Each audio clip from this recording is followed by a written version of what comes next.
Oh, so here we are with function operations, and when we say function operations, this is really just like the arithmetic operations that we normally do in basic math, where you do add, subtract, multiply, and divide, right? And these are the basic ones. We're just gonna add one more, which is called composition.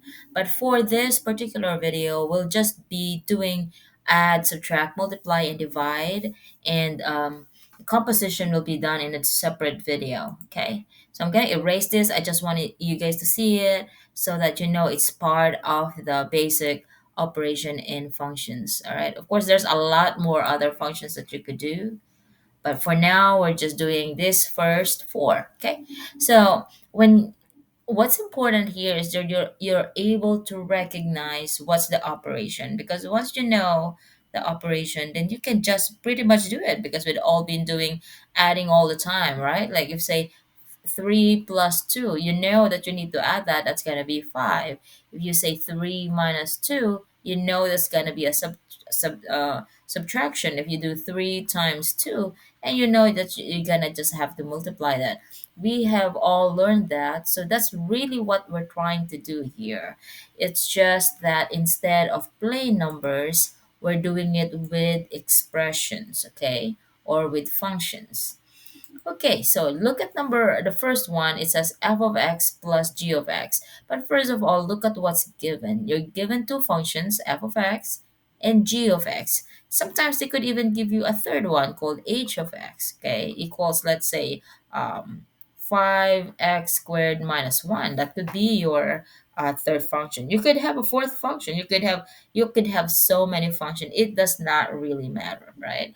What matters is that you understand what is being asked of you to do. Like for instance, for number one, when they say f of x plus g of x, that's really just saying this. What is this f of x? Well, this is f of x, because according to that, that's f of x.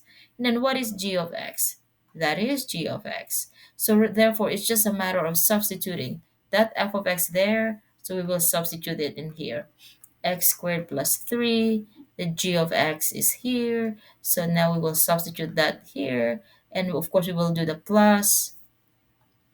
Okay, so that plus right there, this plus, okay? And then now we will do the g of x, which is 2x minus 1. So that's practically what this f of x plus g of x is all about. And so now we will combine like terms. You will have x squared plus 2x plus 2. X squared plus 2x, and then these two are like terms. That is f of x plus g of x. That's simple, really. Okay, so all right, so let's do, I don't know if I can erase this now without erasing everything else.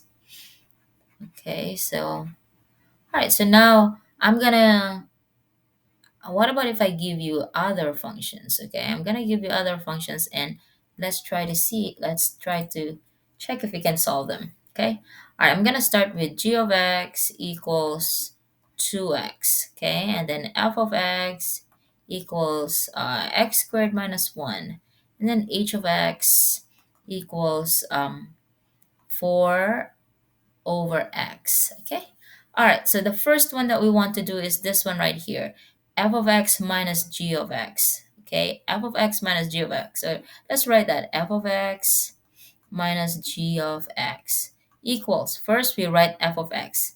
This is f of x, all of that, x squared minus 1, and then minus sign, minus. So I'm going to put this one in parentheses. I'm extra careful when there is a minus sign, because sometimes it throws a confusing thing with a negative sign there. Okay, so this is f of x, and I'm going to do minus, my g of x is 2x, right?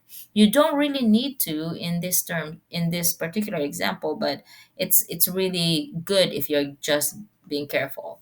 All right, so now this is going to be x squared minus 1 minus 2x.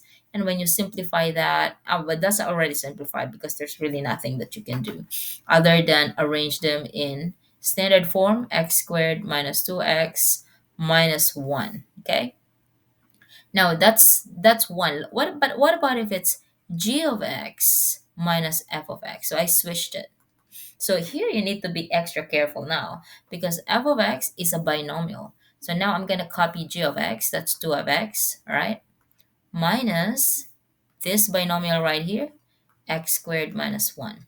Okay, now earlier we only have monomial in this parenthesis, so therefore when you multiply that negative 1 outside of this parenthesis, it's still gonna be negative 2x, right?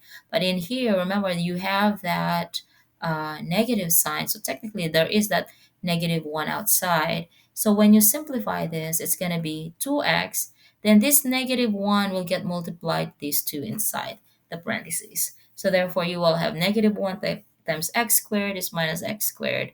Negative 1 minus 1, negative 1 times negative 1 is positive 1. So now your final answer here, if you arrange it in not alphabetical, in based on exponent, is like negative x squared because that's the highest exponent plus 2x plus 1.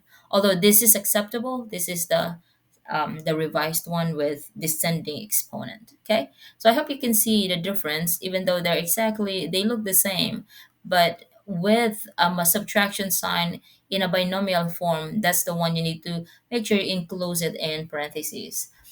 Okay, so now, so that's one example, two examples. Okay, so let's try another one. Let's see, and then I'm gonna give you a question that you can probably answer in the comments. Okay, all right, so what about if I have this h of x, g of x? Okay, so what is this operation? Well, that dot means multiply, right? So therefore we will copy h of x, which is 4 over x. Gonna put this in parentheses because we're gonna multiply times g of x, so that's gonna be 2x. So this is just fraction times a whole number. We can put over 1 here and then we can multiply across.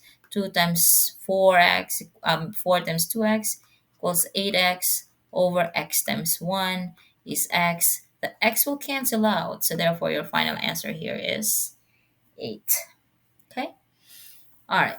Let's try another one.